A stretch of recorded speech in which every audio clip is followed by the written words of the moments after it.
السلام عليكم ورحمة الله تعالى وبركاته. بسم الله الرحمن الرحيم. الحمد لله رب العالمين، والعاقبة للمتقين، والصلاة والسلام على أشرف الأنبياء والمرسلين وعلى آله وصحبه أجمعين. أشهد أن لا إله إلا الله وأشهد أن محمد رسول الله. اللهم صل على سيدنا محمد وعلى آل سيدنا محمد. سبحانك لا علم لنا إلا ما علمتنا إنك أنت العليم الحكيم. قال رب اشرح لي صدري ويسر لي أمري واحلل عقدة من لساني يفقه قولي. ولا حول ولا قوة إلا بالله العلي العظيم. ولا حول ولا قوة إلا بالله العلي العظيم. ولا حول ولا قوة إلا بالله العلي العظيم. بسم الله الرحمن الرحيم. اللهم يا من بيده مقاليد الخير كله وإليه ترجع الأمر كله، افتح علينا فتحا قريبا. يا فتاح يا علم، يا فتاح يا علم، يا فتاح يا علم، افتح علينا فتحا قريبا. وصلى الله على سيدنا محمد والحمد لله رب العالمين. Alhamdulillah. Alhamdulillah, puji pujian syukur kita kehadrat Allah Subhanahu wa taala dengan segala rahmat dan nikmat daripadanya dapat kita berkumpul sekali lagi pada pagi ini di dalam kuliah Tafaqquh Fiddin, yang mana insya-Allah seperti biasa kita akan sambung lagi pengajian kita, iaitu pengajian kitab I'tiqad Ahli Sunnah wal Jamaah, iaitu berkenaan tentang ilmu tauhid. Baik, kita akan sambung lagi pada bab yang baru nombor 2. Kalau dalam kitab saya ni muka surat 29 kalau kita ajawi. Surat apa kalau Rumi? 22. Kalau kita Rumi muka surat 22, kalau kita ajawi tu muka surat 29. Bismillahirrahmanirrahim. Qala Syekhul Musannif rahimahullahu ta'ala wa nafa'ana bi'ulumihi fid darain amin ya rabbal alamin. I'tiqad kaum ahli sunnah wal jamaah. Ni dia nak cerita isi kandungan ataupun kita panggil apakah yang dikatakan i'tiqad ahli sunnah tu kita dah bahas. Kemudian apakah ciri-ciri ataupun isi kandungan yang terkandung dalam i'tiqad kaum ahli sunnah wal jamaah. Ini nak cerita. Jadi bila sebut i'tiqad tu kita panggil pegangan. I'tiqad yakni fahaman. Dia panggil, dia terjemah fahaman. Kalau nak tepat lagi, i'tiqad tu mana? Pegangan. Pegangan di dalam hati. Kalau bahasa Arab panggil yakin di dalam hati. Dia kalau ada ilmu tauhid kena ingat dia kena 100%. Dia kena pegang tu 100%. 99.99 pun tak jadi juga. Dia kena 100%. Bab tauhid gitu. Kalau bab fiqh tak ada masalah. Kalau zon pun tak apa. Tapi cuma jangan syak. Kalau bab fiqh tu ada setengah-setengahnya tu. Kalau bab zon tu tak ada masalah. Itu yang kita dah hurai minggu lepas. I'tiqad fahaman kaum ahli sunnah wal jamaah yang telah disusun oleh Imam Abu Hasan Al-Ash'ari terbahagi kepada beberapa bahagian. Jadi ada bahagian-bahagiannya. Ni Ini sebenarnya nak cerita dia bukan dia nak halusi apa tu tentang apa dia nak, bukan dia nak detailkan ketuhanan tu, sifat 20 tu, wujud tu macam mana, tak. Cuma dia nak cerita sebab kita maklumlah kitab ni dia lebih pada teori. Yang pertama tentang ketuhanan, sifat uluhiyah tu lah. Kita panggil sifat ketuhanan, sifat 20 tu. Nanti akan datang di bahasan nanti. Yang kedua tentang malaikat-malaikat. Ini tempat perbicaraan kita ni. Yang ketiga tentang kitab-kitab suci. Al-Quran, Taurat, Injil, Zabur. Keempat tentang rasul-rasul. Ini tentang sifat-sifat rasul. Tentang ketuhanan tu mana? Zat dan sifat-sifat ketuhanan. Sifat Allah lah. Yang kelima tentang hari akhirat. Bila sebut tentang hari akhirat, dipanggil perkara-perkara sam'iyat. Sam'iyat ni perkara yang kita dengarkan daripada khabar daripada Rasul. Yang keenam tentang qada' dan qadar. Qada' dan qadar. Itu perbahasan dalam i'tiqad ahli sunnah wal jamaah. Kalau orang tu bukan i'tiqad ahli sunnah wal jamaah, kalau dia tak ada salah satu daripada 6 ciri ni, maka dia tidak dipanggil ahli sunnah wal jamaah. Pembahagian yang 6 ini sesuai dengan sabda Nabi Muhammad sallallahu alaihi wasallam ketika ditanya oleh seseorang. Ni hadis ni pada dalam hadis 40 ni. Nabi ditanya oleh malaikat Jibril alaihi salam. Jadi hadis tu panjang, hadis yang kedua daripada hadis 40. Kalau siapa pernah belajar hadis 40 tu, dalam tu ada 42 hadis. Macam saya sebutlah, Arab ni kalau sebut 40 tak mesti 40 tu tepat. Boleh jadi 41, 42. Sebab tu dalam hadis tu ada 42. Begitu juga dalam mata alfiyah, dalam nahu, dalam alfiyah matan zubat. Bukan 1000 cakap 1000 tu 1000 sungguh, tak. Ada 1080 lebih. Tu banyak. Di Arab ni bila sebut tu, dia panggil ismul adad la mafhuma lahu. Bila sebut kata nama bilangan, dia tidak ada kefahaman. Maksudnya bila sebut nama bilangan tu, bukan kata faham tu bilangan 40 tu, tak mesti. Boleh jadi lebih ataupun kurang. Macam kita orang Melayu kita, dia tak macam kita lah. Berapa harga ni? Orang kita cakap 40 lebih. Kita kata lebih kurang 40 lebih. Kalau Arab tak? Kam arba'in. Bukan 40 sungguh. Kadang 38. Biasa kalau minta kurang Arab tu, dia letak tepat terus. Dia letak tepat. Dia tak cakap takriban lebih kurang, dia tak cakap macam tu. Arab tak cakap takriban, dia tak cakap. Dia terus sebut benda yang tepat, angka yang tepat. Habis. Jadi ketika ditanya oleh seseorang, ini ditanya oleh malaikat. Kalau seorang tanya, ni seorang siapa ni? Malaikat Jibril salam. Sebab masa tu dia datang berpakaian putih. Datang menghadap ke Nabi, dia berhadap pada Nabi. Kemudian dia tanya pada Nabi. Begini bunyi hadis itu. Ini daripada mafhum hadisnya, daripada separuh, mana kata dia bukan ambil semua, dia ambil sedikit. Fa akhbirni 'anil iman. Qala an tu'mina billahi wa malaikatihi wa kutubihi wa rusulihi wal yaumil akhir wal qadri khairihi wa syarrihi. Rawahu Muslim, Sahih Muslim. Ni kalau ikutkan hadis ni pada Sahih Muslim.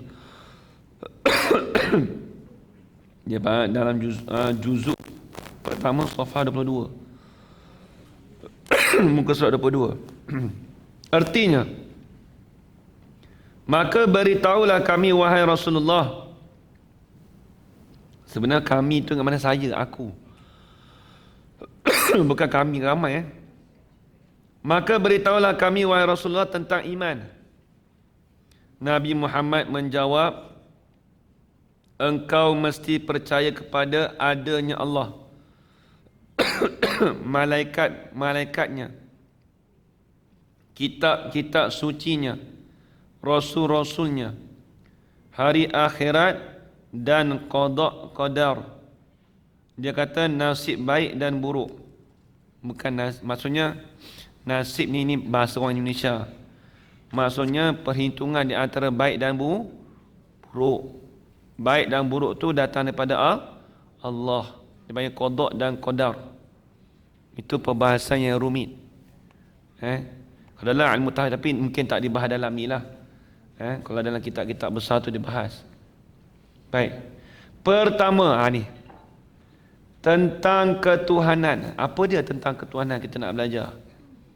Kalau esok orang tanya etika Ahlussunnah wal Jamaah tu ada 6 ciri. Pertamanya pertamanya tentang ketuhanan. Apa tentang ketuhanan? Ni tengok. Kata dia kita percaya apa ni? Seyakin-yakinnya bahawa Tuhan itu ada. Memang confirm yakin dah. Ia mempunyai banyak sifat. Kena ingat, sifat kesempurnaan Allah Ta'ala tu sangat banyak. Itu i'tiqad kita. Kalau orang tanya sifat Allah Ta'ala tu berapa? 20 ke? Kita kena sebut mula-mula sifat kesempurnaan Allah Ta'ala tu sangat banyak, tidak terhingga. Habis tu yang 20 tu, itu yang wajib diketahui, yang ditafsirkan oleh ulama. Mau bahas macam tu. Ia mempunyai banyak sifat. Boleh dikatakan bahawa Tuhan mempunyai sekalian sifat jamal, yakni keindahan, dan sifat jalal. Sifat jalal ni dia ada beza. Sifat jalal ni kita cakap kebesaran betul. Kalau disebut dalam kitab tauhid, jalla itu sifat iaitu kita mensucikan Allah Ta'ala daripada perkara yang tidak layak bagi dia. Itu panggil jalla. Ni dalam kitab Sirajul Huda, kitab Jawi, dia sebut apa maksud jalla. Dengan mana jalalah. Jalla tu pun maksud kebesaran. Masuk kebesaran di situ, dia kena dobit situ, kena tulis situ. Dengan mana sifat jalal itu iaitu sifat iaitu maha suci, maha suci Allah Ta'ala yang tidak layak bagi sifat dia. Sifat yang tidak layak sifat yang tidak layak bagi Allah Ta'ala, itu panggil sifat jalal. Sifat jalal. Sifat jalal ni kalau sebut dalam kitab Sirajul Huda, kita mensucikan Allah Ta'ala daripada sifat yang tidak layak bagi dia. Jalal, jim lam alif lam, jalal, Jalaluddin. Jalal asal maknanya saja kebesaran, betul maksudnya kebesaran. Tapi apa maksud kebesaran? Mensucikan Allah Ta'ala daripada sifat yang tidak layak bagi dia. Itu maksud jalal. Itu makna halusi sikit. Itu jalal. Habis itu, kalau azza tu perhiasan, macam ni lah jamal. Kalau sifat jamal ni sifat yang layak bagi Allah Ta'ala. Contoh sifat kudrat, tu sifat yang layak bagi Allah Ta'ala. Sifat iradat. Adapun sifat yang tidak layak bagi Allah Ta'ala, sifat lemah, sifat buta, nampak tak? Sebab tu ada sifat jalal. Kita nak mensucikan Allah Ta'ala daripada sifat yang tidak layak bagi dia. Apa yang tidak layak bagi dia? Lemah, bisu, tuli dan sebagainya. Banyaklah. Dan sifat kamil, sifat kesempurnaan. Kamil. Bukan nama orang Kamil. Sebab tu nama orang tu letak nama Kamil pun ada.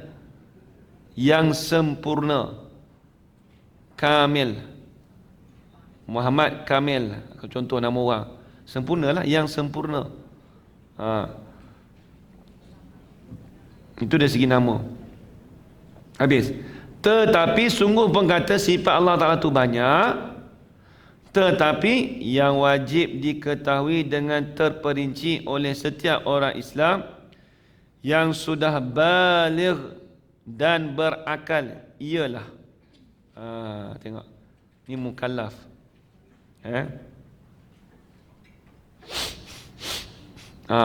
Apa dia? Ialah 20 sifat yang wajib mesti ada pada Allah Ta'ala. Ni yang wajib kita tahu. Ini secara terperinci. Adapun yang sifat Allah Ta'ala itu sangat banyak, itu secara general, secara umum sahaja. Kalau detailnya, ni 20 sifat yang wajib mesti ada pada Allah Ta'ala. 20 sifat yang mustahil, tidak mungkin ada pada Allah Ta'ala. Dia bahasa Indonesia tidak mungkin. Kalau kita sifat yang mustahil ni tak boleh ada pada Allah Ta'ala, kena tulis sikit. Bukan tidak mungkin. Kalau tidak mungkin, maka boleh jadi. Lepas tu bahasa orang Indonesia tak apalah, bahasa dia, bahasa kita kena faham. Tidak mungkin kenapa? Tak boleh ada pada Allah Ta'ala sifat yang mustahil tu. Jangan terus buat macam tu kan, dengan terus potong tak elok. Mungkin bahasa Indonesia begitu. Bahasa kita Malaysia bila cakap tak mungkin tu kita faham lain, betul tak? Tak mungkin makna tu orang boleh ada lah. Tak mungkin. Maksudnya tak mungkin, tak boleh ada. Satu sifat yang harus boleh ada, boleh tidak pada Allah. Maksudnya boleh ada, boleh tiada. Sifat yang harus. Adapun yang 20 yang mesti ada dan yang 20 mustahil pada Allah itu ialah, ini nak hurai. Apa dia 20 yang wajib tu? Apa dia 20 yang mustahil tu? Ni dihurai ni bukan secara detail sangat. Kalau nak detail tu, penggal lepas kita dah belajar kitab Faridah. Hatu wujud tu saya bahas pau. Hatu memang pening. Pening. Kitab pun dah pening, kita pun makin pening. Kitab kalau ikut kitab pening tu bagi orang yang pening. Kena ingat tu. Kalau kitab sebenarnya, kalau kitab asal kitab tak pening pun, bagi orang yang minat dia tak pening. Sebab dia sebenarnya kalau kitab Jawi ni sebenarnya kena ada roh orang yang minat ni. Saya nak sebut orang yang minat kitab-kitab turas, kitab-kitab orang dulu ni, dia kena ada rohani dia tu, kena zauk dia. Dia kena ada rasa minat tu mendalam. Walaupun payah, ada setengah orang dia walaupun dia payah tapi dia minat. Dia jenis gitu. Ada jenis orang, dia tengok kitab tu dah, dia tengok kitab pun Jawi dah. Dia tengok kitab pun lama, bahasa pun lama dah. Dia tak minat dah. Dia tahu orang juga. Saya macam jenis saya suka jenis benda payah. Jenis benda payah. Suka benda-benda payah tu, kita suka adventure lah. Jenis gitu. Kalau tak payah sangat nak belajar tauhid, bukan senang. Allah Ta'ala bagi ni, kita boleh belajar tauhid ni bukan senang. Boleh datang pun alhamdulillah. Baik, tengok. Pertama wujud. Ni senang tengok. Ni dia terjemah dia senang dah. Ni memang tak sakit kepala apa pun. Memang tak sakit kepala.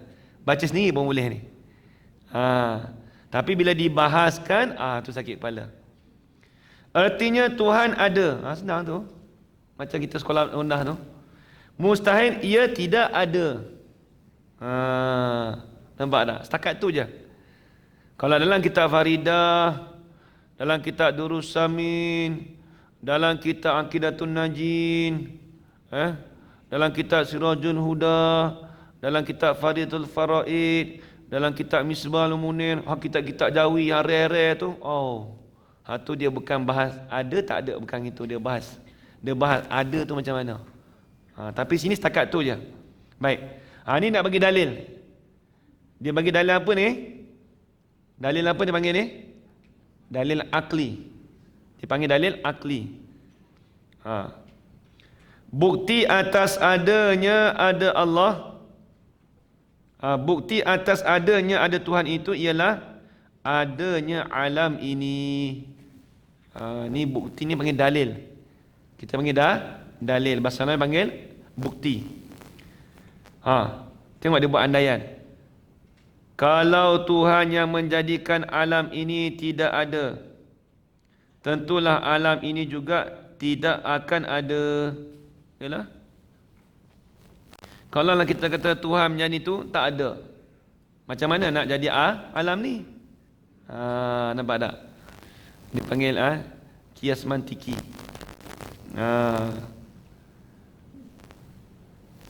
Kita dia contoh kias mantiki ni, kalau dalam mantik ni dia panggil al-alamu mutaghayyirun. Alam ini berubah. Bila berubah apa maksudnya? Wa kullu mutaghayyirin hadisun. Tiap-tiap yang berubah itu pasti baharu. Natijah dia alam ini baharu. Apa maksud baharu? Ada dia sebelum dia tiada. Dia ada tu sebelum tu tak ada, tu panggil baharu.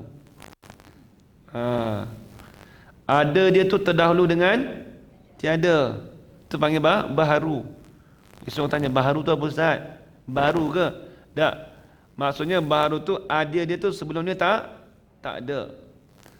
Ada dia tu sebelum tu tak ada. Tu dia. Faham lagi tak? Faham lagi? Ya? Macam mana?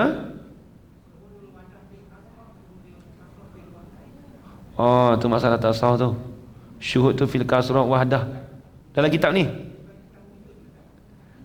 Itu syuhudul wahdah tu lain. Itu masalah tasawuf. Pandang mata hati ni tak ada kait dengan ni. Ini bukan masalah tu. Itu masalah lain. Itu dia panggil, kalau ahli tasawuf ni dia pandang dengan mata hati. Syuhudul wahdah. Pandang dia pandang dengan mata hati Allah Ta'ala tu satu. Pandang mata hati Allah Ta'ala saja yang, maksud satu tu apa? Allah Ta'ala saja yang membuatkan semua alam ni. Hatta sehingga kan usaha kita pun Allah Ta'ala yang menjadikan. Itu dipanggil, itu kita pandang dengan mata hati. Syuhud. Syuhud ni mana musyahadah. Musyahadah ni pandangan mata hati, bukan dengan pandangan mata zahir. Kalau pandangan mata hati dipanggil pandangan mata basirah. Kalau pandangan mata zahir dipanggil pandangan mata basar. Tu kau tahu pula dah. Tak apalah, kita nanti terbahas nanti. Itu masalah wahdaniyat tu nanti boleh terbahas sikit. Masalah wahdaniyat. Tapi dalam kitab ni dia tak bahas macam tu. Dia tak bahas begitu. Sebab dia kitab ni berlepas dengan teori. Kalau betul-betul nak bahas tinggi tu, tunggu dalam kitab Aqidatul Najin. Aqidatul Najin tu baru tahu. Tu dia bahas. Tu dia bahas, tengok kefahaman kita macam mana, faham ke tak faham. Ni kita boleh faham ni sebab dia tak payah sangat. Kitab ni mudah sebab saya pun lupa nak bagi tahu, dalam lebih kurang tempoh 2 minggu lagi nak buat kuis.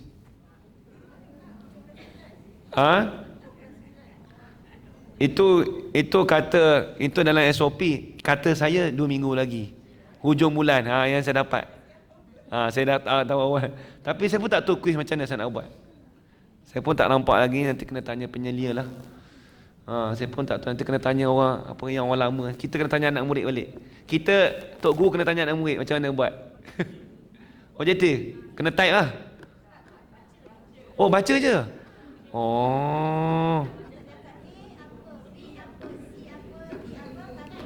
Nampak lemak sangat, senang sangat je macam tu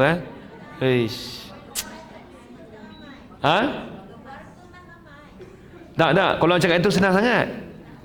Tak, saya macam tu kuis macam tu saya ingat kalau nak buat soalan, saya ingat macam ni, pandangan saya punya fikiran lah, saya nampak gini, saya tak tahu orang tanya saya ingat nak buat soalan, kita buat ABC juga, tapi buatlah 20 soalan lepas tu jawab. Boleh macam tu? Boleh juga boleh je, lepas tu kertas tu saya tengok lah. Boleh je kan? Itu mencabar sikit lah.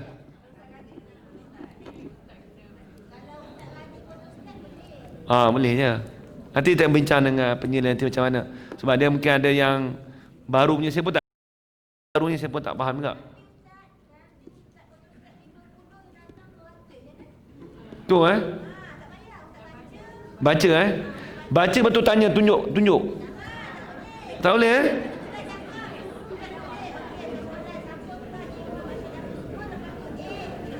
Kalau orang yang senyap belakang, dia tak ada orang senyap dia betul semua.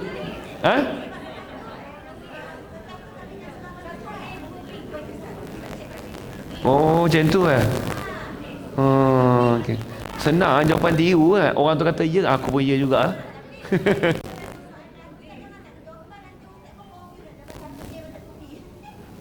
Okay, tak apa, nanti kita tengok balik. Nanti saya nak tengok yang kuis yang lepas ni ada soalan, contoh soalan nanti bagi saya Baik.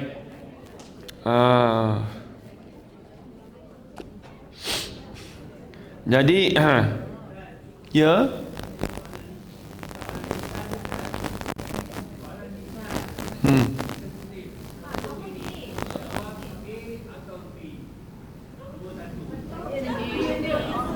Oh, so tulis lah Okey, boleh.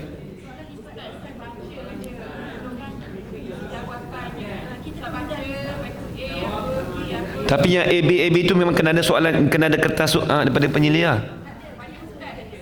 Tulis sendiri dah berapa soalan semua lah. Okey.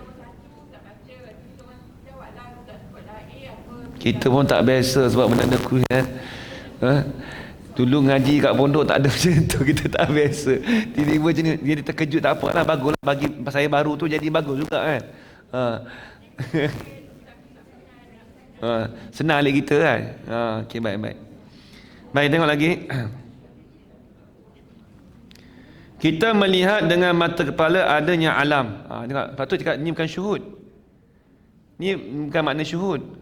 Bukan kita pandang matahari, kita pandang dengan mata kepala kita. Bila sebut dengan mata kepala, kita panggil mata basar.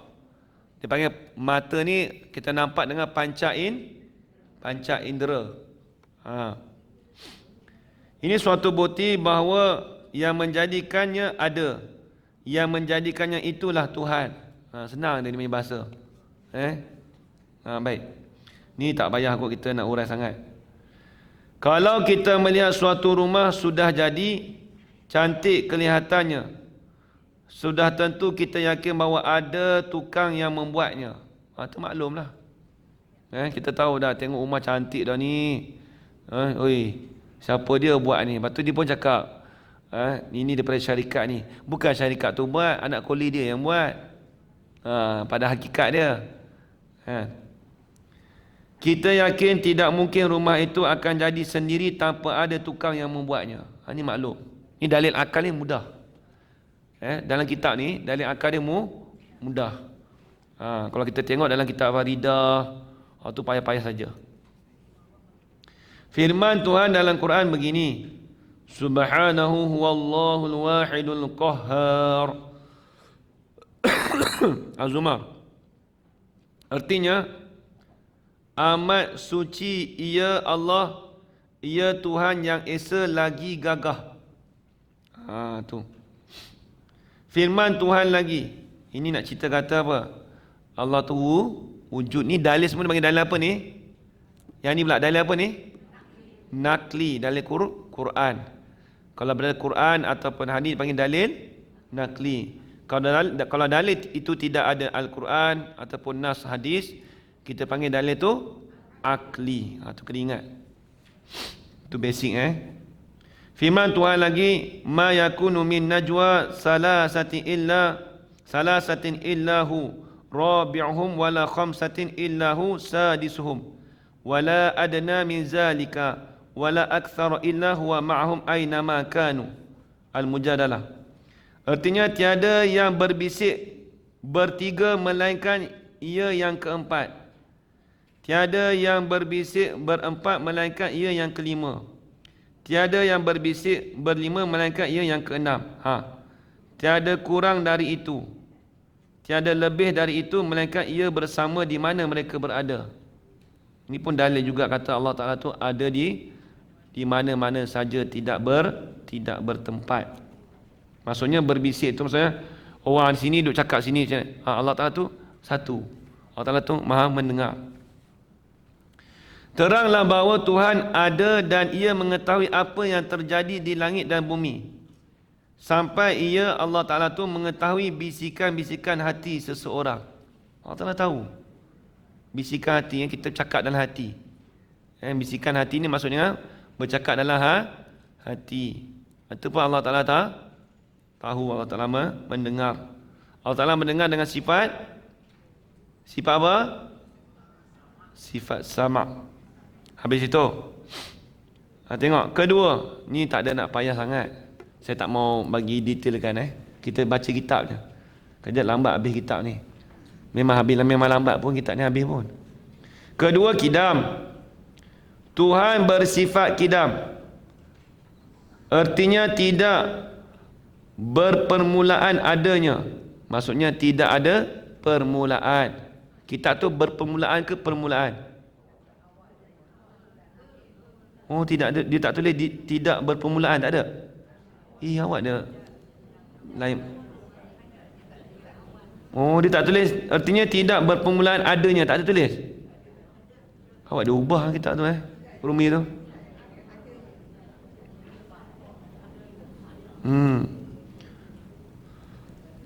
Maksudnya tidak berpermulaan, tidak ada permulaan padanya, pada Allah. Kan tulis itu. Mustahil ia Allah berpermulaan adanya. Ini maksudnya mustahil bagi Allah Ta'ala itu ada permulaan. Kerana kalau ia Allah berpermulaan adanya, dia bahasa Indonesia kena faham. Maka samalah ia dengan makhluk. Kalau lah kita kata Allah Ta'ala ada permulaan, maka dia sama dengan makhluk. Kita ni ada permulaan tak? Ada. Tarikh beranak pun ada dah tu. Tarikh permulaan kita lah tu.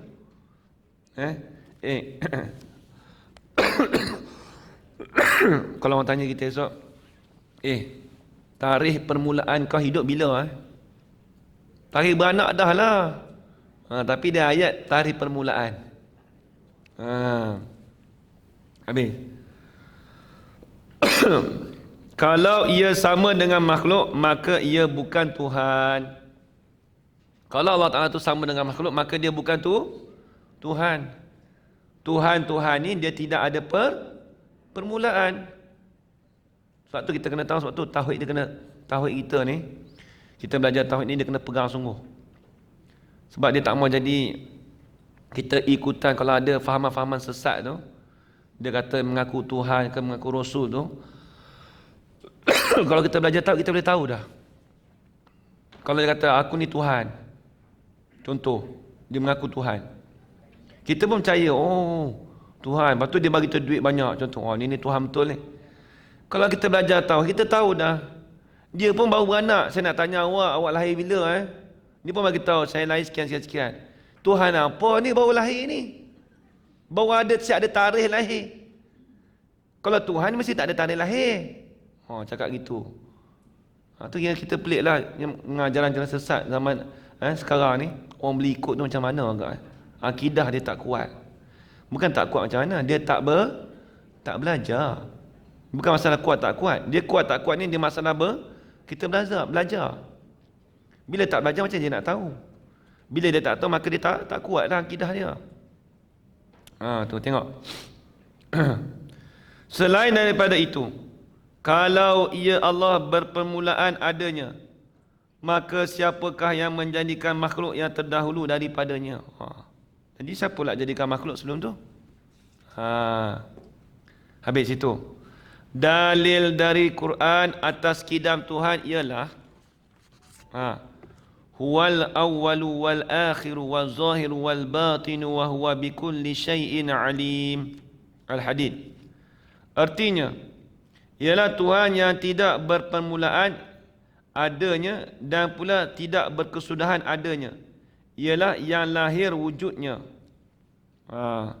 Ialah yang wujudnya. Ialah yang tersembunyi zatnya dan ia tahu tiap-tiap sesuatu. Surah Al-Hadid ayat yang keempat. Ini dia tak detail Dia tak mendetailkan. Kalau detailkan lagi Dia buat masalah dengan dur dan tasasul dalam kitab Faridah tu payah. Kemudian yang ketiga, baqa'. Tuhan bersifat baqa'. Baik, kita sebelum kita nak pergi lebih lanjut lagi tu, sifat wujud tu dia panggil sifat apa? Dia tak ada sebut dalam ni. Sebut sifat nafsiyah. Bila sebut sifat nafsiyah, sifat itu dinisbahkan kepada diri zat. Sifat itu dinisbahkan, dibangsakan kepada diri zat. Itu sifat wujud. Kalau sifat kidam sampai sifat wahdaniyat, dia panggil sifat apa? Apa maksud sifat salbiyah? Ternafi apa? Kelemahan. Seorang dia jawab, orang lain pakai tak jawab. Faham ke orang lain? Yang lain tu faham terlajak. Siapa tak mau jawab? Sifat salbiyah apa? Sifat yang dinisbahkan kepada ternafi daripada perkara yang tidak layak bagi Allah. Apa yang tak layak bagi Allah Ta'ala? Permulaan tu. Bila permulaan tu kita panggil apa? Ternafi permulaan. Tidak ada permulaan. Sebab tu dia panggil sifat salbiyah. Salbiyah dengan mana? Salbun. Salbiyah dengan mana? Nafi. Apa maksud nafi? Salbiyah dengan mana? Insilab. Insilab dengan mana? Intifa'. Ternafi. Ternafi tu dengan mana apa? Tidak ada. Asal permulaan tu tidak layak bagi Allah Ta'ala. Kemudian kita apa? Ternafi permulaan. Tidak ada permulaan bagi Allah. Itu panggil sifat salbiyah. Ataupun satu lagi kata ulama dia panggil sifat ma'dum. Satu lagi dia panggil sifat ma'dum.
Tak nampak pakai spek mata. Betul Ustaz, betul dia tanya beritahu Ustaz pakai spek mata tak nampak juga. Wallahualam tak tahu nak pakai apa dah. Oh, mana merah tu lah, biru rosak. Biru hitam tak ada. Biru tu dah, dia punya tu tak ada. Biru tu dah tak ada ink dah. Kalau ada ink saya tulis biru lagi. Sebab dalam kita ta'lim dia kata tak disunatkan, tak dimakruh kita tulis warna merah. Warna merah ni tulisan bagi ahli falsafah. Dah sebut dalam kitab ta'lim. Kalau nak dobit, tulis warna selain daripada warna merah. Tak kira lah hijau ke, ikutlah. Hitam ke biru, tapi merah jangan tulis. Merah itu dia kata tulisan bagi orang ahli falsafah. Orang ahli falsafah ni orang yang ahli banyak berfikir, yang jenis liberal macam tu. Itu yang sebut. Sebut dalam kitab Ta'lim, kitab pelita penuntut. Kitab Ta'lim karangan bagi Syekh Muhammad Az-Zarnuji. Tapi nak baca mana merah tak, dah tak ada warna lain, saya tulis warna merah. Nak baca mana? Kalau ada pen lain kita tulis. Warna merah ni memang kita tak tulis dah. Kalau nak highlight sikit boleh merah. Tapi kalau dalam kitab sebut gitulah. Tulisan merah ni kalau ada orang suka tulis warna merah tu, janganlah. Tak digalakkan lah. Sebab tu kitab-kitab tu tulisan kena tulis warna merah. Sebab tu Quran tu ada warna merah, kalau boleh tu dah, zaman sekarang lah dah banyaklah tulisan. Sebab tu kalau kitab-kitab ada tak? Biasa tak tengok tulis kitab-kitab warna merah? Ada tak? Tak ada. Biasa hitam. Biasa hitam.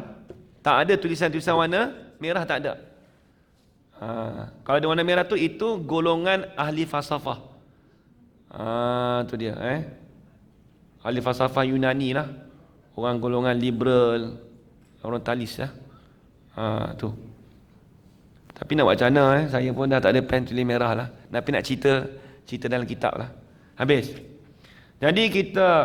Jadi sifat salbiah tu dengan mana? Intifak. Intifak tu dengan mana? Ternafi. Ternafi apa?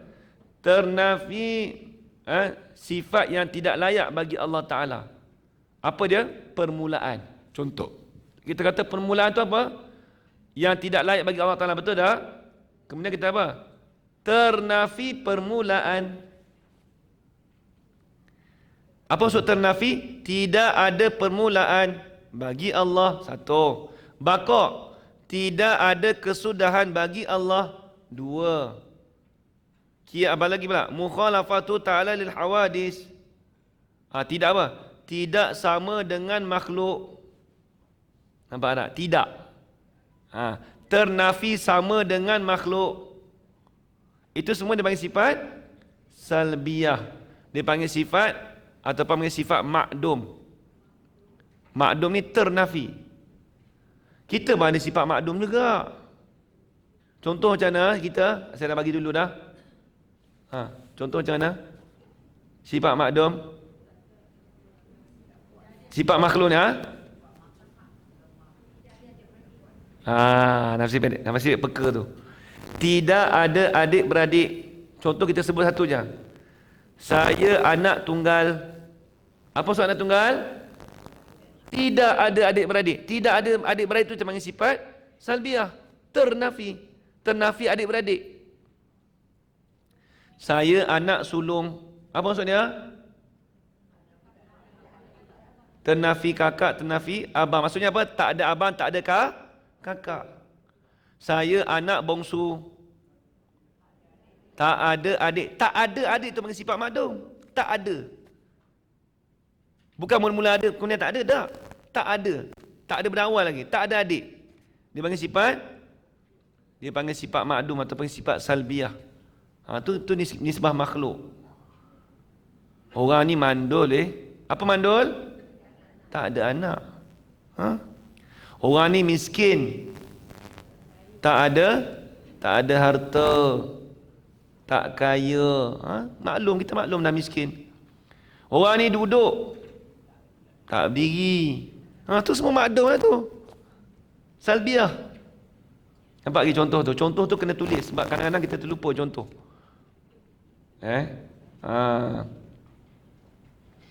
Tapi contoh tu sebenarnya tak boleh dibahas. Kita bagi contoh saja. Kalau dalam pepatah Arab tu dia kata al-bahsu fil misal laisa min da'abir rijal. Orang yang membahaskan pada contoh ni bukanlah pada adat orang lelaki.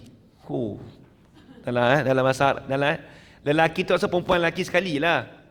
Laisa min da'abir rijal. Al-bahsu fil misal laisa min da'abir rijal. Bukanlah adat bagi orang lelaki. Orang lelaki tak main misal ni, contoh-contoh ni. Itu pepatah bahasa Arab. Jadi perbahasan contoh tu tak boleh kita nak hurai banyak. Tu kata pepatah bahasa Arab. Al-bahsu fil misal laisa min da'abir rijal. Habis. Tengok.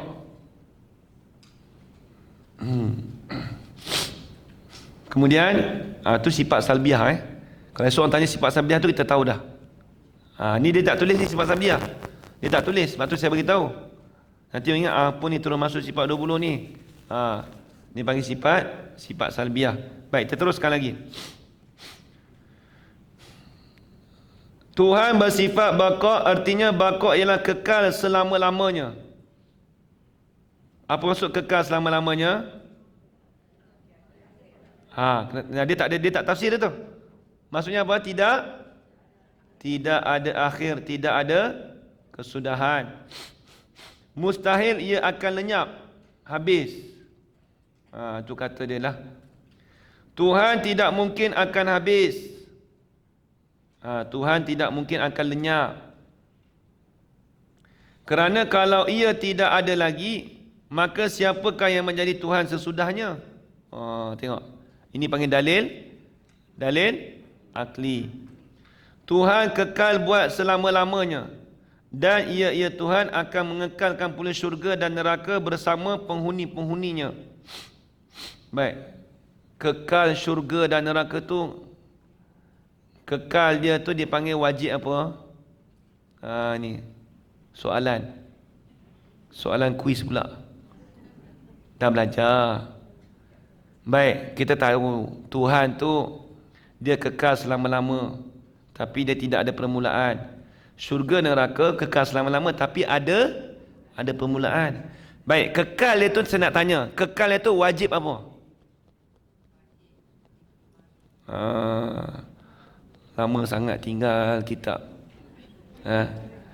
Yang ni saya tanya orang depan, belakang saya tak tanya. Yang orang baru saya tak minta maaf. Saya khusus pada orang yang belajar dengan saya, yang ada pengkhususan kitab Misbah Munir, saya tanya tu. Wajib apa di sini? Wajib apa? Jangan tunduk, jawab macam tak yakin sangat tu. Tak, dia kalau kita yakin tu jawab tu. Macam nak kena tu. Laki wajib apa tadi? Wajib apa? Arodi. Nampak sangat tak yakin soalan jawapan. Dia dah sebut tadi mula-mula, lepas tu dia ubah jawapannya. Wajib aridi. Allahu Akbar. Wajib aridi. Wajib yang kedatangan. Tetapi wajib itu Allah Ta'ala, dalam ilmu Allah Ta'ala kata ada. Wajib aridi. Syurga, neraka. Tu kekal juga, wajib kekal. Panggil wajib aridi. Jangan terlupa, dah belajar dah. Misbah Munir tu habis dah bab tu. Lagi dia mengelak, tak ada lah, tak lagi lah. Lama sangat tinggal Ustaz. Itu dia tak telah balik, dan dia tak tengok balik dah tu. Wajib aridi Baik. Contoh wajib aridi lagi, saya beri contoh lagi. Contoh esok hujan. Esok berlaku hujan. Berlaku hujan tu, hujan esok tu berlaku tu, dia panggil wajib aridi. Apa maksud wajib ni? Wajib itu ada di dalam ilmu Allah Ta'ala. Allah Ta'ala tu dah tentu dalam ilmu Allah Ta'ala kata esok tu hujan. Berlaku hujan esok. Dia panggil wajib aridi. Mati pun wajib aridi. Dalam ilmu Allah Ta'ala kata orang yang hidup ni pasti akan mati. Sebab apa? Allah Ta'ala berfirman dalam Quran, kullu nafsin dha'iqatul maut. Tiap-tiap yang bernyawa tu pasti akan mati. Pasti akan mati tu wajib apa? Wajib aridi. Wajib yang kedatangan daripada nas Al-Quran ataupun di dalam ilmu Allah Ta'ala. Allah Ta'ala janji dah. Allah Ta'ala janji juga syurga tu kekal. Macam dia. Tu saja kita nak pusing balik. Apa bukan? Ulang kaji balik benda-benda yang lepas. Ilmu tu semua tu ilmu. Baik.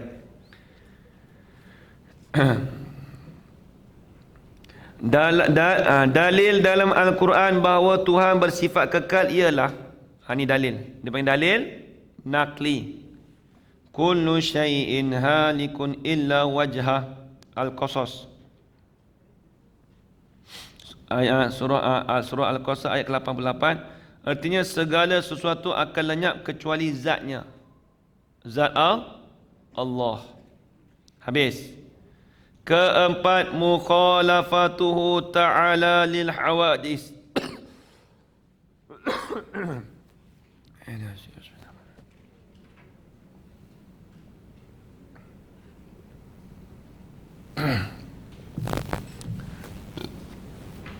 Keempat, mukhalafatuhu ta'ala lil hawadis. Tuhan bersifat mukhalafatu lil hawadis. Artinya Tuhan berlainan dengan sekalian makhluk. Apa maksud berlainan dengan apa maksud kata berlainan dengan sekalian makhluk? Tidak sama dengan makhluk. Tu ayat kita. Bahasa kita begitu. Allah Ta'ala tu tak sama dengan makhluk. Tak sama dari segi zat, sifat dan perbuatan. Sebab apa? Sebab zat Allah Ta'ala tu tidak ada permulaan. Lepas tu kita kata tak sama. Zat kita ni baharu. Kemudian sifat Allah Ta'ala tu dia menjadikan. Dengan mana menjadikan? Sifat Allah Ta'ala tu kekal. Sifat kita tak kekal. Perbuatan Allah Ta'ala tu menjadikan, menimbulkan, menzahirkan perbuatan kita dengan usaha ikhtiar. Sebab tu kita kata tak sama. Perbuatan Allah dengan perbuatan kita tak sama. Perbuatan kita dengan usaha ikhtiar. Perbuatan Allah Ta'ala menjadikan dengan sifat kudrat.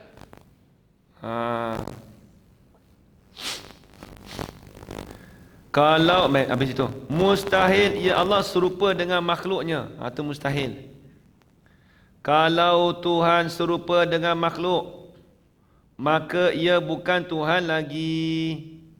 Kalau Allah Ta'ala sama dengan makhluk, maka dia bukan Tuhan lagi. Kalau kita kata Allah Ta'ala tu duduk di atas arasy, maka nak kata Tuhan ke tak lagi? Tak, Tuhan lah. Sebab dia kata duduk atas arasy. Mana boleh kita kata duduk? Mana boleh kita samakan dia dengan makhluk? Tengok. Kerana itu mustahil, tidak mungkin. Tidak mungkin ia serupa dengan makhluk. Tuhan besar, tinggi, agung dengan segala kebesaran, ketinggian dan keagungannya. Tidak ada suatu jua antara makhluk yang menyerupainya dalam kebesaran. Tengok, tak ada satu makhluk pun serupa dengan Tuhan. Tak ada. Sikit pun tak ada. Tak ada satu langsung pun. Itu dia. Ketinggian dan keagungannya itu tak ada. Habis itu. Dalil sifat ini dalam Quran ialah ni dalil. Dalil ni masyhur Ya.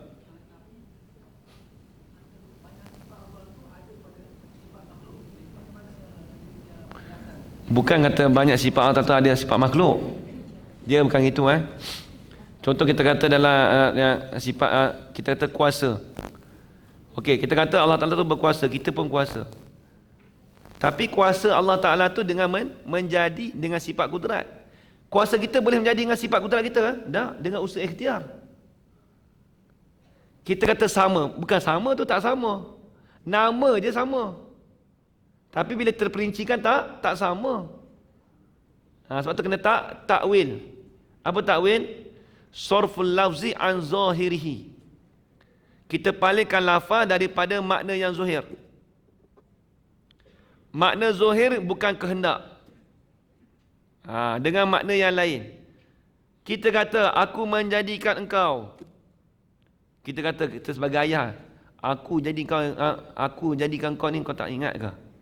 Contoh Contoh aja cakap anak lah contoh. Engkau baru lahir, aku jadikan kau. Jadi dia betul, adakah jadi terus cakap tu jadi? Tak. Jadi dengan usaha ikhtiar dulu. Apa? Aku nak jadikan kau dulu ni bukan senang.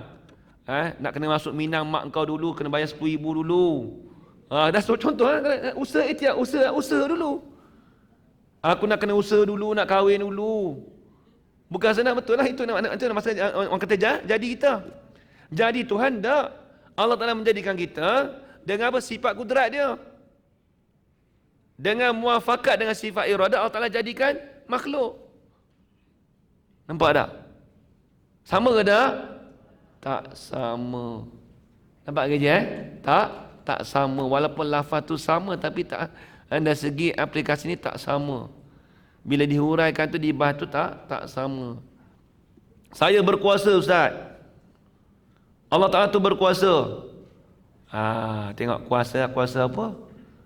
Kuasa. Saya berkuasa di atas syarikat ni. Setakat ni je. Sebelum ni kau usaha ikhtiar juga, susah juga. Bukan terus jadi kuasa. Kau tu pula.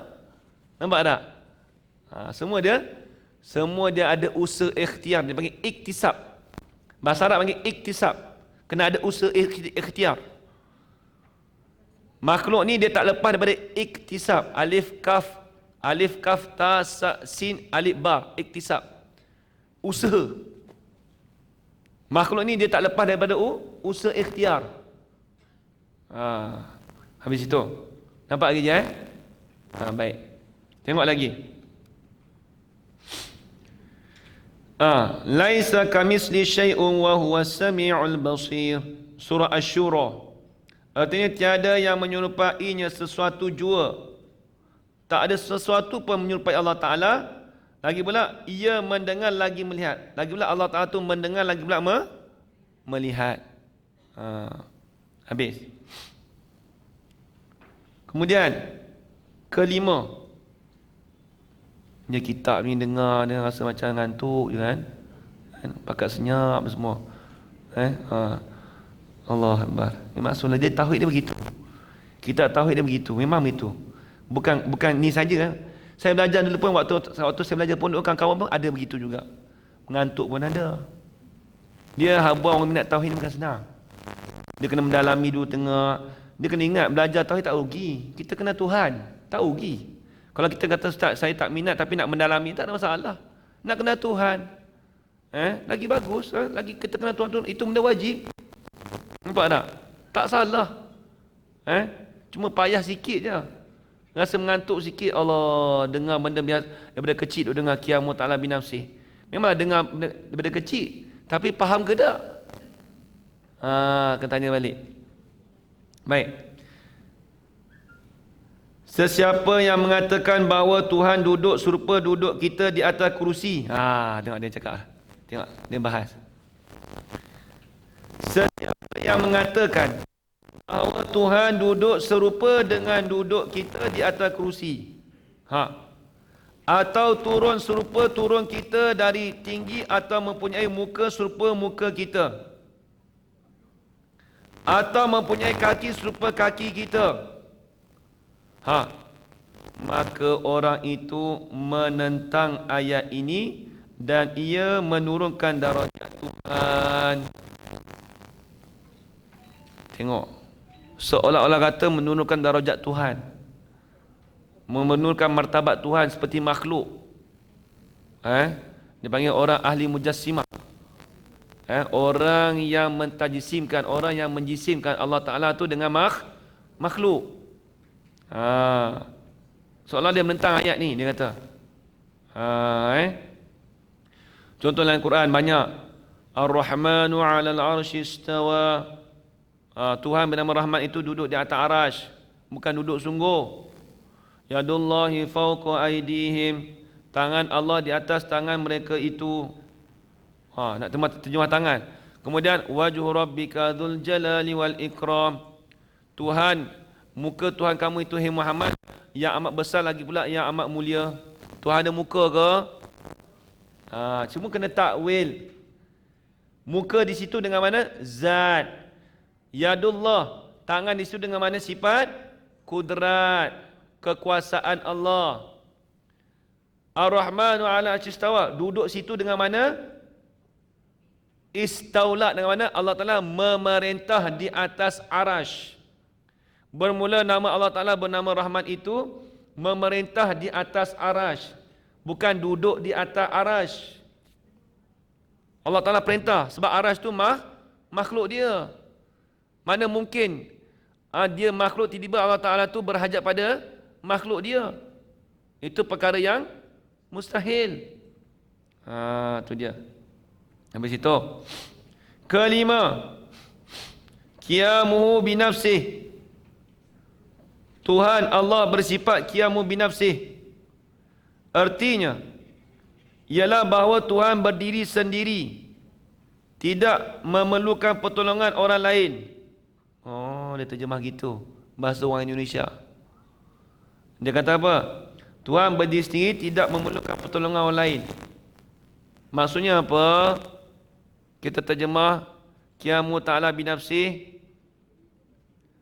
ada Allah dengan sendiri, bukan berdiri dengan sendiri, dia tak berhajat. Bukan berdiri mula-mula dia duduk ke? Tak. Kemudian dia baru berdiri, tak. Maksud berdiri dengan sendiri, maksudnya ada Allah Ta'ala dengan sendiri dia, dengan cara dia, dengan cara diri dia. Kalau dalam kitab bahasa orang tani, dalam kitab Takribul Ikhwan, dia kata Qiyamu ta'ala binafsi, ada Allah Ta'ala tu dengan cara-cara diri.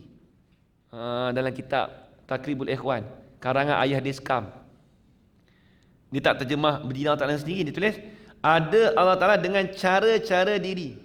Lepas tu ditafsir pula, macam mana dengan cara diri? Ada Allah Ta'ala tu dengan cara diri dia. Cara diri maksudnya apa? Ada dengan sendiri dia. Itu maksud dia. Mustahil ia memerlukan pertolongan orang lain.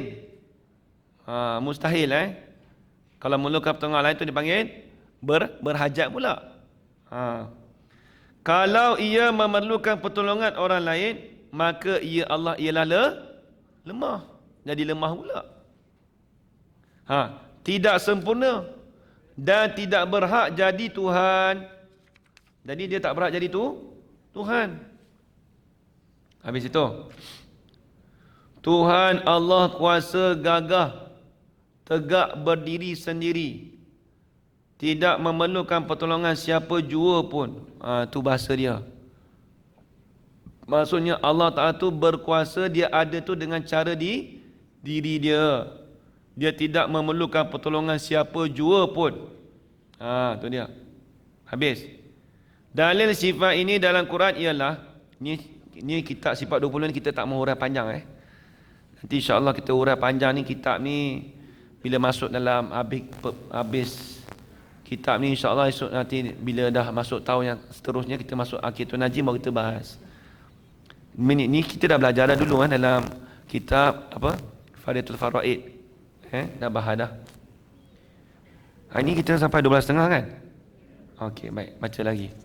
Nampak ngantuk ni semua Pasal letih pun ada Inilah kelas kedua kan. Dia masuk kelas kedua tu, dia semangat tu dia 100% tu tak boleh jadilah. Paling banyak pun 90% pun boleh ada. 80%. Sebab dia 1% tu dah habis kat kelas pertama. Maklum. Macam dulu macam juga di pondok begitu juga. Kalau pondok ada empat kitab. Kitab kelas pertama tu Nahu. Tu semangat mengaji. Nahu, lepas tu kelas kedua tu Balaghah. Turun persen sikit. Dia susah. Yang ketiga kitab Jawi, kitab Fiqh, kitab Tauhid.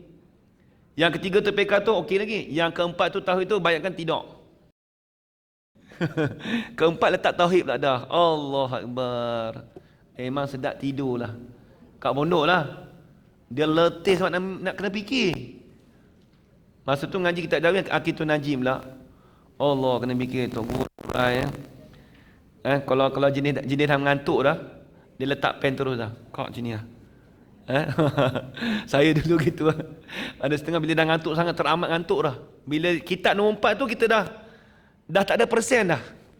Kitab nombor 4 ni kitab nombor 2. Okey lagi lah. Itu pun okey lagi pun ada yang dah balik pun ada.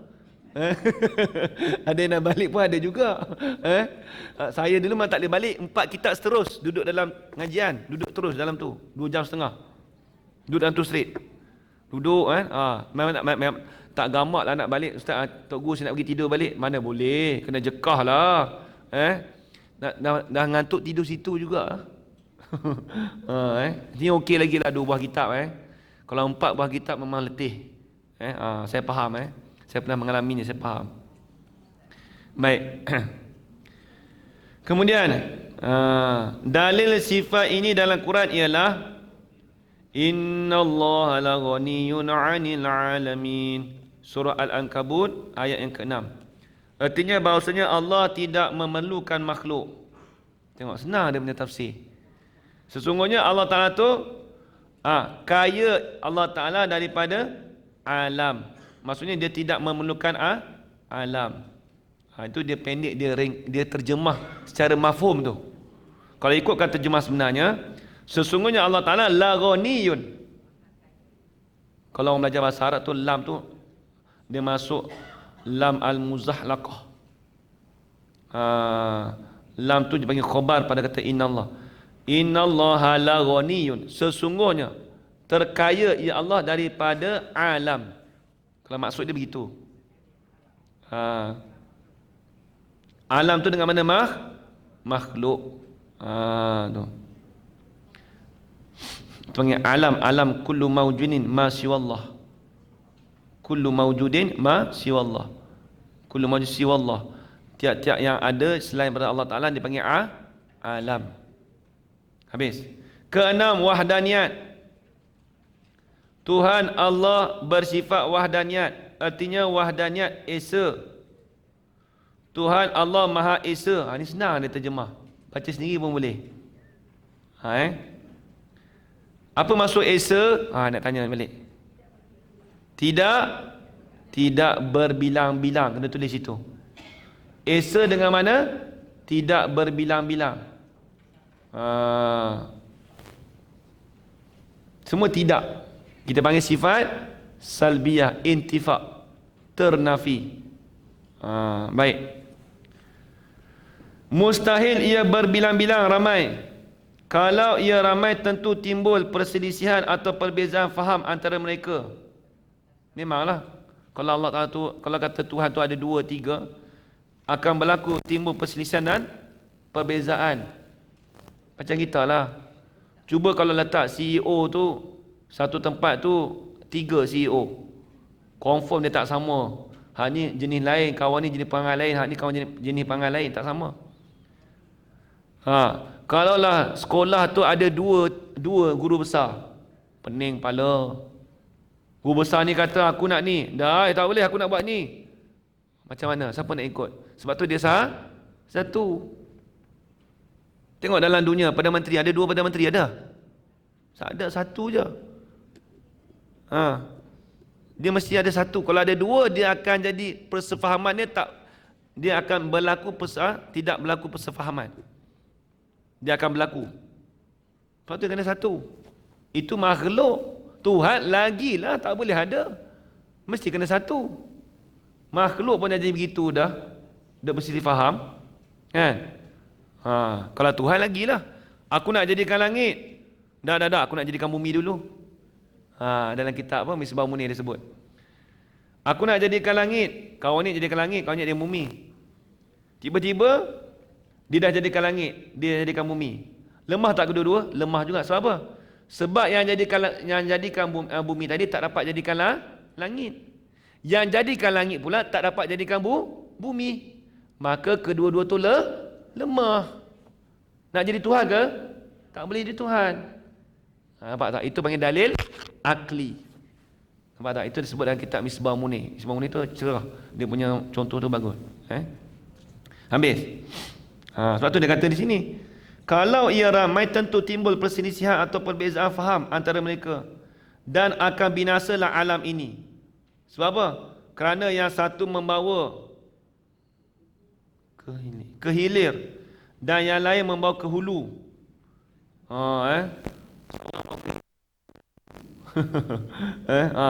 Alam ni dah aku bawa ke hulu dah ke hilir. Jadi makhluk ni tak boleh hidup, tak boleh ada makhluk ni. Aku nak jadikan makhluk dia daripada tanah ni. Dah aku nak jadikan air. Macam mana? Boleh jadi makhluk tu? Tak boleh, berbalah 2. Jadi binasa makhluk. Nampak tak? Syarikat pun boleh hancur kalau ada 2 CEO. Boleh. Kita hanya ada projek ni. Projek A. Ni projek B. Ambil projek B. Dah projek A. Orang duduk bawah tu semua tekanan. Lalah bankrupt. Tutup. Anak apa tu yang duduk di bawah syarikat tu semua kena cek kerja lain. Apa pasal ni? Tak tahulah CEO aku 2 orang ni dah lah adik-beradik gaduh sama dia. Contoh memang betul. Tuan saudara kira lah, kita nak buka syarikat adik-beradik ke, mak dik ke, pak dik ke, tak jadi. Dia akan ada juga tidak persefahaman. Akan berlaku juga. Memang betul Kawan ni nak gaji sekian-sekian. Ini realiti berlaku. Kita tengok tu kita boleh tahu dah. Kalau Tuhan jadi itu macam mana? Kalau ada banyak, tak boleh jadi. Realiti berlaku. Dalam satu syarikat makan, buat restoran, 3 orang. Tiba-tiba kawan dia kata, okey, engkau gaji apa? 3,000. Aku nak 3,000. Nampak adik-beradik? Okey, kau kerja banyak tu, aku nak kerja banyak tu juga. Kau tak boleh ambil bidang aku ni. Engkau kena kerja bahagian masak. Aku kerja bahagian kaunter. Nampak? Itu pun dah tak setuju dah. Macam mana? Adik-beradik pun tak duk bergaduh dah. Tu dia. Dia tak boleh ramai. Dia kena seorang juga. Nampak tak? Faham lagi? Faham. Alhamdulillah. Dia kalau nampak benda tu, misal tu kita boleh tahulah sifat Tuhan. Orang perempuan nak tergelak apa tak tahu tu. Duk faham lain satu lain kot. Baik, habis.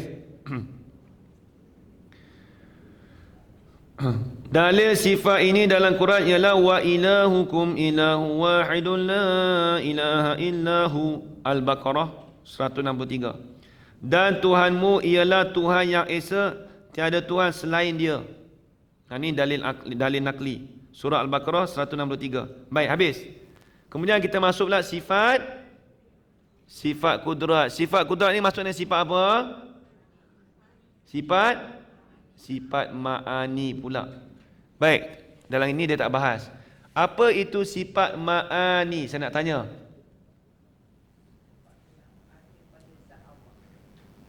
Sifat yang ada pada zat Allah. Maksudnya apa maksud ada?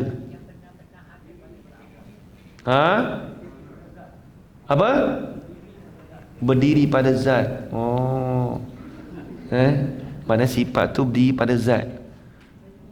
Maksudnya dia tu diri dia tu nak menumpang pada zat.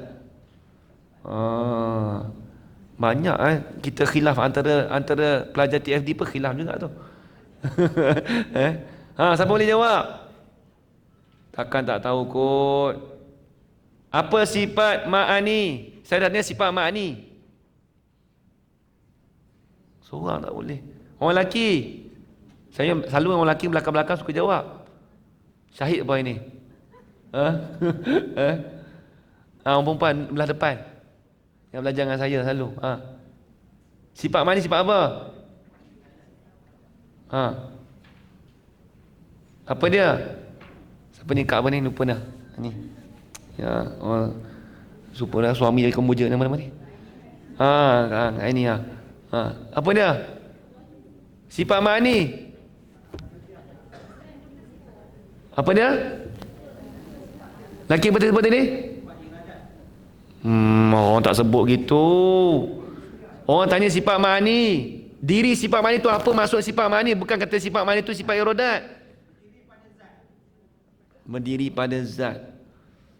Dia tu bukan kita nak tu. Kita nak kata sifat ma'ani tu apa maksud sifat ma'ani? Orang tu nampak bersungguh sangat. Sifat ma'ani apa? Tak tahu. Sifat yang benar-benar sifat pula dah. Ada ke sifat yang benar-benar sifat? Baik, sifat ma'ani ni iaitu sifat yang wujudi. Apa sifat wujudi? Memanglah sifat ada, saya nak tanya tu. Sifat ada tu apa maksud ada tu? Benar-benar ada tu apa maksud dia? Maksudnya sifat itu ada di zat Allah Ta'ala. Kalau Allah Ta'ala buka hijab, kita boleh tengok sifat tu. Dia kena hurai takat tu. Kalau kata sifat tu ada di zat Allah Ta'ala, Ustaz, apa maksud dia? Tak terang lagi tu. Kalau orang tanya balik kat kita, banyak jawab. Contoh orang tanya, apa maksud kata ada di zat Allah Ta'ala? Nak orang tanya kita esok. Nak jawab macam mana? Kita kena jawab, ada di zat Allah Ta'ala dengan makna, kalau Allah Ta'ala buka hijab kita, hijab pada kita di hari akhir esok, kita boleh tengok sifat tu sendiri.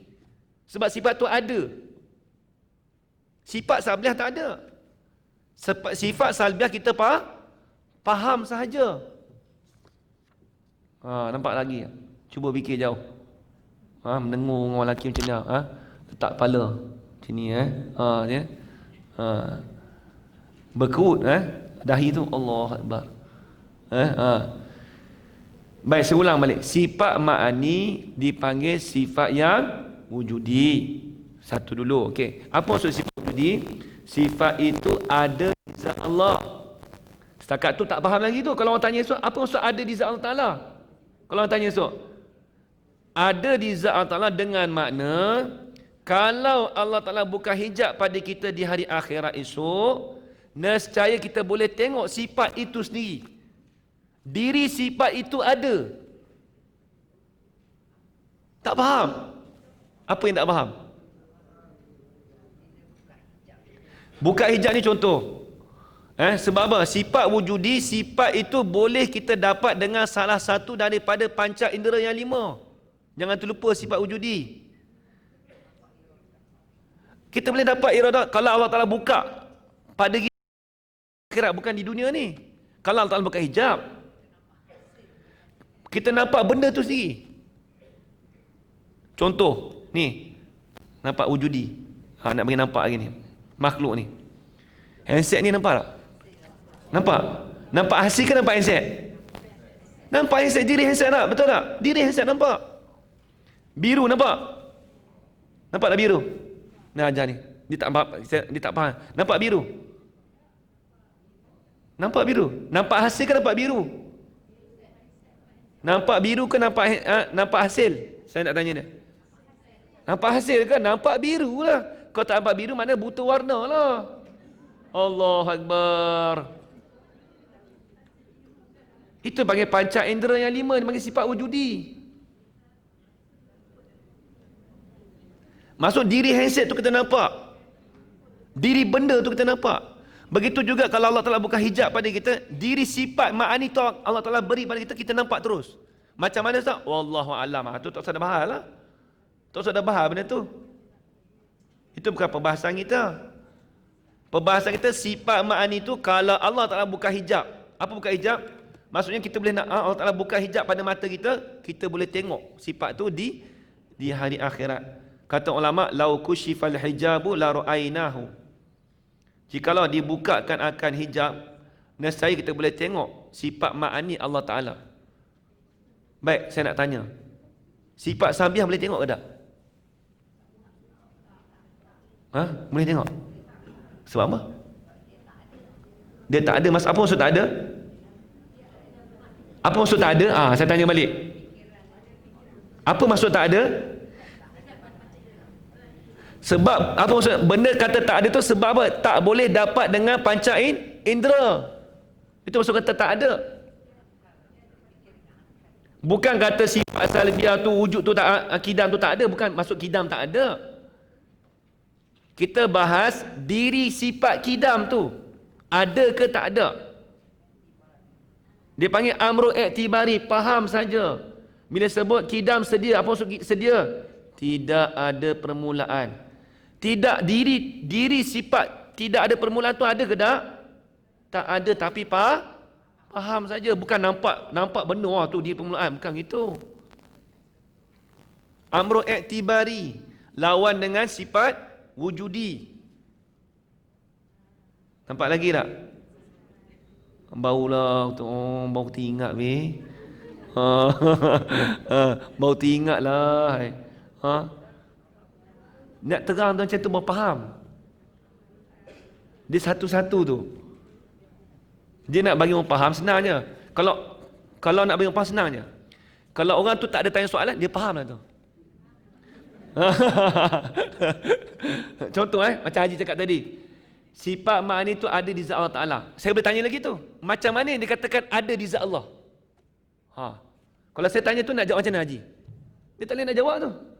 Sebab soalan tu perlu ditanya sebab ada lagi, kita tak faham lagi. Kalau kata, okey Ustaz, sifat ma'ani tu, sifat tu ada di zat Allah Ta'ala. Kalau orang lain dengar, kalau orang yang dia ada ilmu tak apa, dia faham. Kalau orang tak faham, macam mana nak jawab? Saya nak tanya macam mana ada di zat Allah Ta'ala? Kita jawab macam mana? Ada di zat Allah Ta'ala dengan makna kalau Allah Ta'ala buka hijab, diri sifat tu ada, kita boleh tengok. Dia terang macam tu. Kita terang, dengar orang dengar tu buat faham. Lepas tu dia tak tanya soalan dah. Nampak lagi tak? Ni sambil-sambil kita tanya soalan sebab tadi penyelia kata setengah jam tu buka soalan. Tak apalah. Saya buka tu, saya buat soalan sendiri, saya jawab sendiri. Payah nak tunggu soalan. Nak tunggu soalan tu payah. Biar saya buat soalan sendiri, saya jawab sendiri. Faham lagi Baik, faham? Faham, ni ajar. Faham? Yang depan ni faham? Faham, okey. Takut juga nak cakap faham pun takut. Saya tak jekah orang Takut lah nak cakap faham ni ustaz ni, takut dia marah saya pula. Dan saya tak marah. Suara dia macam garang. Suara dia orang mengajar tauhid dia kena macam tu. Dia tak cakap sifat wadaniah itu inilah. Bukan macam itu Kita bukan ajar begitu. Dia kena, kalau tauhid ni dia kena bagi faham tu kena jelas.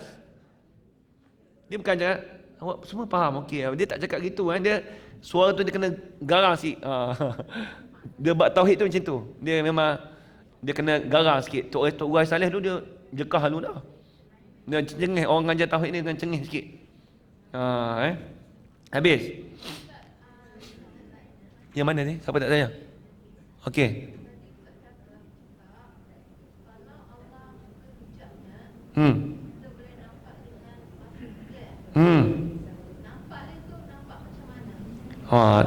Tu yang payah cerita tu. Nampak tu dengan panca indera. Sekejap. Okey, saya nak tanya sekarang. Saya tanya sekarang. Nampak isi saya? Okey, saya nak tanya. Nampak macam mana? Nampak macam mana? Boleh jawab tak soalan saya? Saya nak tanya. Okey, nampak macam mana? Nampak dengan terang. Nampak dengan mata.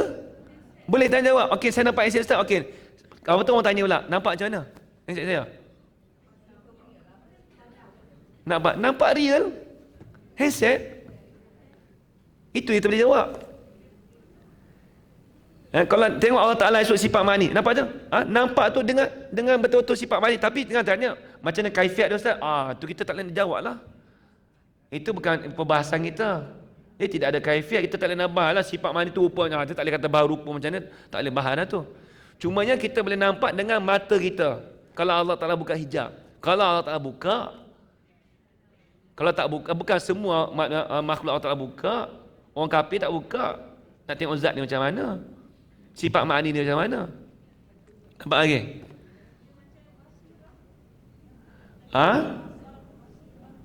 Basirah tu mata hati.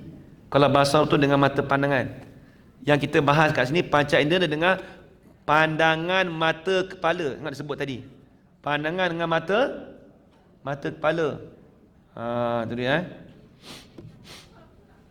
Ya. Dengan basar, dengan mata penglihatan kita boleh tengok basar. Tapi jangan kata Allah Ta'ala tu sifat basar juga. Yalah, basar Allah Ta'ala dengan basar kita tak sama. Itu bahas lain pula dah. Nampak tak? Baik, tengok. Itu kudrat. Itu siapa? Itu panggil sifat ma'ani. Habis itu. Faham lagi Jadi bila sebut sifat ni, sifat tu sifat wujudi, sifat tu dinisbahkan kepada ada pada zat Allah Ta'ala. Jikalau kita Allah Ta'ala buka hijab, kita boleh tengok sifat tu. Diri sifat tu ada. Yang penting diri sifat tu ada. Tu je dia nak bahas. Ketujuh kudrat. Tak boleh nak pergi lagi dah. Dia sampai masa dia. Kalau pergi lagi boleh, tapi dia panjang sikit lah. Ini masalah sifat ma'ani. Saya nak bagi faham tu dulu je. Ini untuk ilmu untuk ilmu. Ini sifat 20 tak boleh lari. Ya.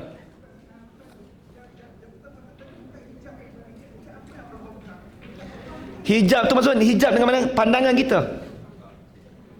Mana hijab ni macam terbuka. Boleh buka. Boleh dengan mana? Kalau tertutup, hijab ni tertutup lah.